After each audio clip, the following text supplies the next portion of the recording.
Cette émission vous est présentée en partenariat avec la Société d'histoire du Lac-Saint-Jean, qui se préoccupe de rendre accessibles les éléments de notre patrimoine qui ont façonné l'histoire de la région et la vie quotidienne de ses habitants, ainsi qu'avec la participation financière de la résidence funéraire Lac-Saint-Jean, propriété exclusive des gens du milieu, qui accompagne et soutient les familles endeuillées depuis plus de 3 décennies avec respect et compassion. Ici Mélissa Raté, bienvenue à nos bâtisseurs. Notre invité a débuté sa carrière à la Caisse populaire d'Allemand en 1946. Après avoir été commis, c'est en 1960 qu'il devient gérant. Aujourd'hui, M. Laurent Savard.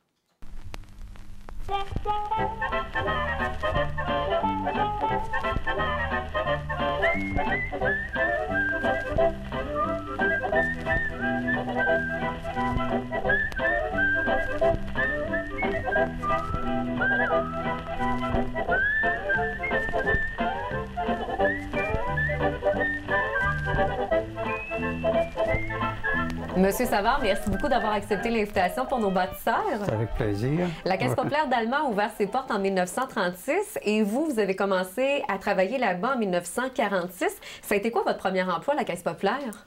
Mon premier emploi a été comme commis. Et c'était quoi vos principales fonctions?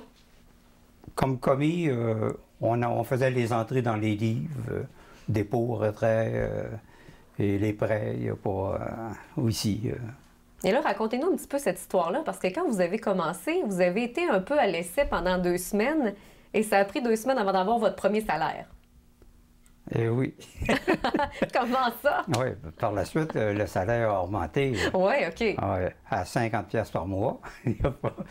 Et là, tranquillement, vous avez grimpé les échelons jusqu'à arriver à la direction, évidemment. C'est ça. C'est que probablement que je serais arrivé avant 1960 comme gérant. Oui.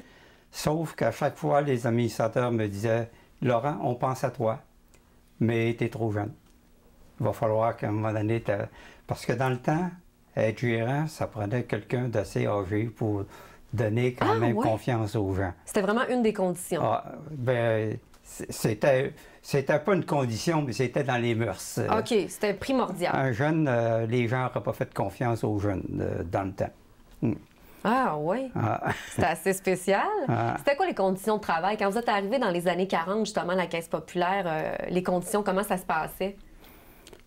Les conditions de travail, bien, on avait quand même 1 semaine de congé par année pour passer par la suite à 15 jours.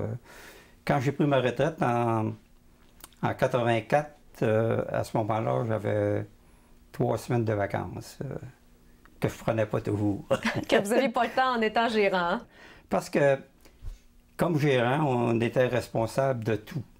Dans le fond, aujourd'hui, les gérants, ils ont quand même des adjoints un peu partout qui ont leurs responsabilités, qui ont des comptes à rendre. Les tâches sont plus partagées aujourd'hui que lorsque vous avez commencé, là. Quand j'ai commencé, c'est que dans le temps, s'il y avait une erreur quelque part, c'était la faute du gérant. C'était pas... Puis le gérant prenait cette responsabilité. Il disait « j'avais vu ça y voir, puis il n'y a pas... Mais c'est une grande responsabilité, c'est un poids sur les épaules pour vous aussi? Oui, mais on avait tellement notre travail qu'on ne pensait pas à ça. Non? Non. Si on le prenait pour acquis, c'était ça. Puis il y a pas... Parlez-nous un petit peu des caisses populaires. Je pense que ça a toujours existé aussi, mais les caisses populaires ont toujours été très, très près de la communauté. Ça a toujours existé, ça aussi?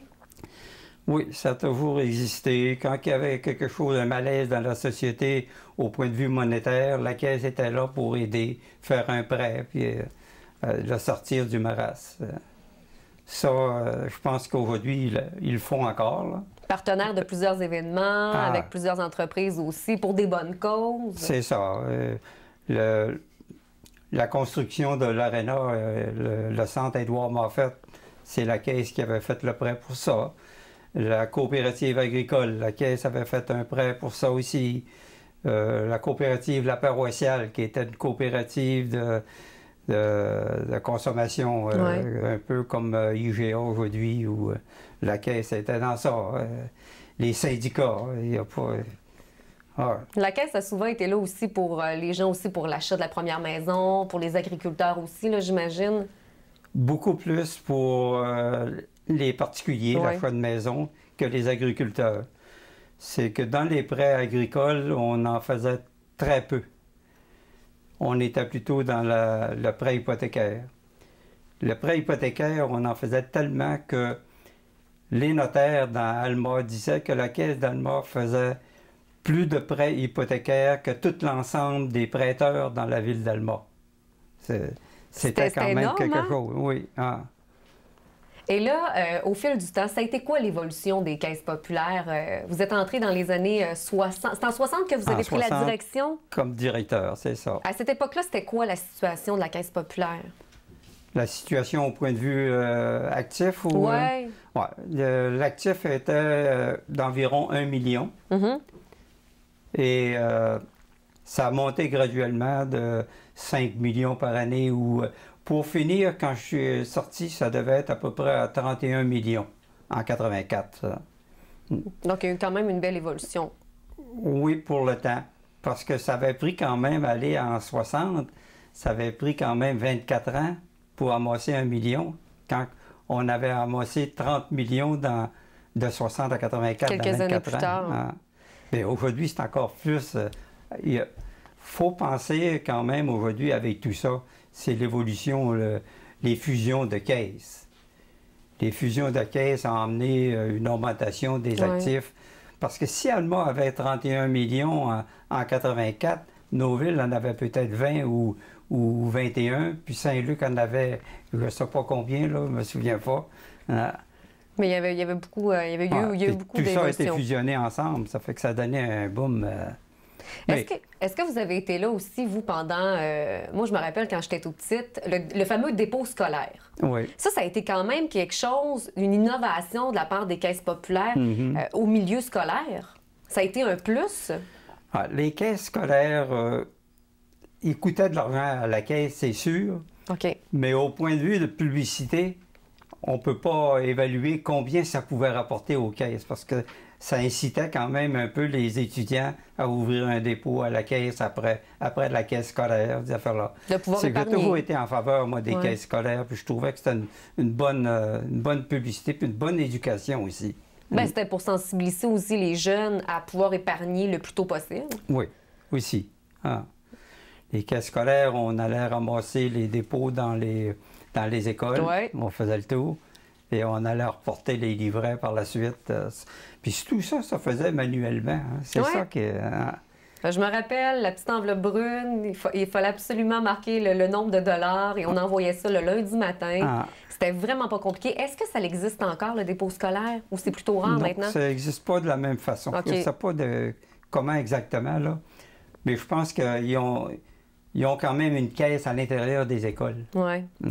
La perception des gens par rapport à la caisse populaire versus les banques, c'était quoi la différence entre les deux? À un certain moment donné, c'était quoi la perception des gens? Ben, les gens, ils prenaient les caisses quand même comme étant quelque chose qui leur appartenait, c'était une coopérative. Il y a pas... C'est qu'aujourd'hui, on le prend de moins en moins, cette idée-là. Peut-être à tort, je ne sais pas, mais à cause quand même du gros volume de caisses. C'est rendu une grosse affaire. Ouais, Hein? hein? Il y a pas, c'est qu'aujourd'hui, on va dans une caisse, les gens vont dire, bien écoute, on ne connaît plus personne. Quand avant, ils venaient, ils connaissaient Laurent, ils connaissaient Pierrette, un autre. Hein? Ils se sentaient chez eux vraiment. C'était plus familial. Familial. Oui, ouais. hein? Mais c'était plus petit.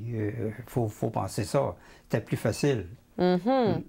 Et quand vous avez commencé, la Caisse populaire était située où exactement à Alma? Parce que j'imagine que la Caisse populaire a changé d'endroit à quelques La reprises. Caisse populaire était située sur la rue Sacré-Cœur.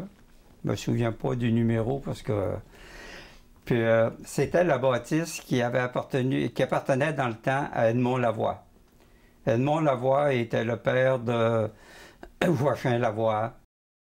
Par la suite, Edmond a vendu à son garçon Joachim. Puis Joachim a ouvert une salle de billard au sous-sol de la bâtisse. Par la suite, Joachim a eu quelques difficultés aussi. Il a vendu à la caisse. La caisse s'est portée acquéreur de cette bâtisse-là. Jusqu'en 1958. En 1958, il a peut-être vendu en 1957, là, la caisse a vendu à J.A. Tremblay, qui était un commerçant qui vendait des habits pour hommes. Puis, OK, des vêtements, oui. La caisse s'est faite construire sur la rue Collard. C'était une ancienne boulangerie qu'il y avait là. C'était la boulangerie Robert.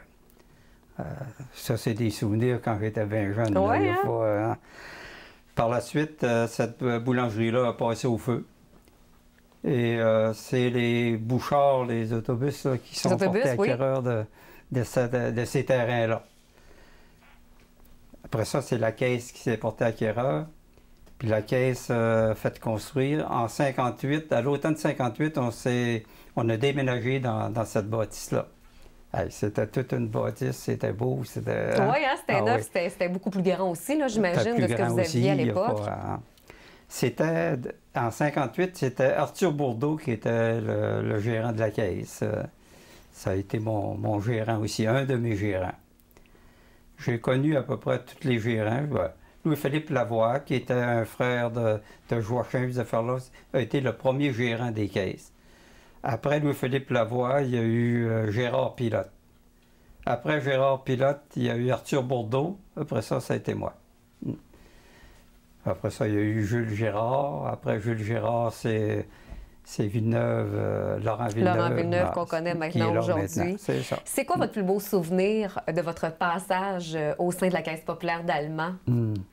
Parce que je sais que vous avez été là quand même de 46 à 84, mais est-ce qu'il y a un moment que vous vous rappelez là, vraiment que vous avez apprécié? Non. J'ai apprécié tout le temps que j'étais là, dans le fond. Il y a pas, vous étiez un vrai passionné. J'aimais ça. Oui, hein? Il fallait que j'arrive le premier à la caisse.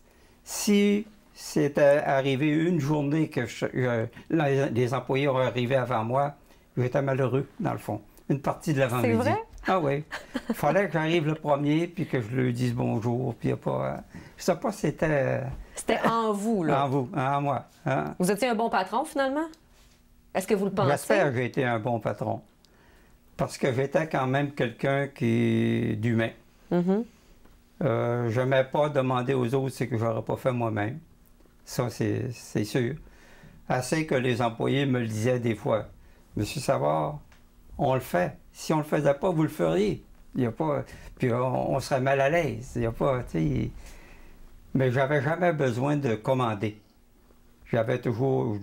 Je le demandais d'une façon où, tu sais, si ça vous fait rien, quand vous aurez le temps, vous ferez telle chose. Il me le faisait tout de suite. C'était facile avec vos employés. Oui. Ouais. En tout cas, vous avez eu une belle carrière. Vous avez été un passionné, évidemment. Et merci beaucoup de nous avoir partagé ça avec nous. Merci beaucoup, Monsieur Savard. Ça m'a fait plaisir. Télécogeco remercie la Société d'histoire du Lac-Saint-Jean qui a assuré la recherche de la série Nos bâtisseurs. De même que la résidence funéraire Lac-Saint-Jean pour sa contribution financière.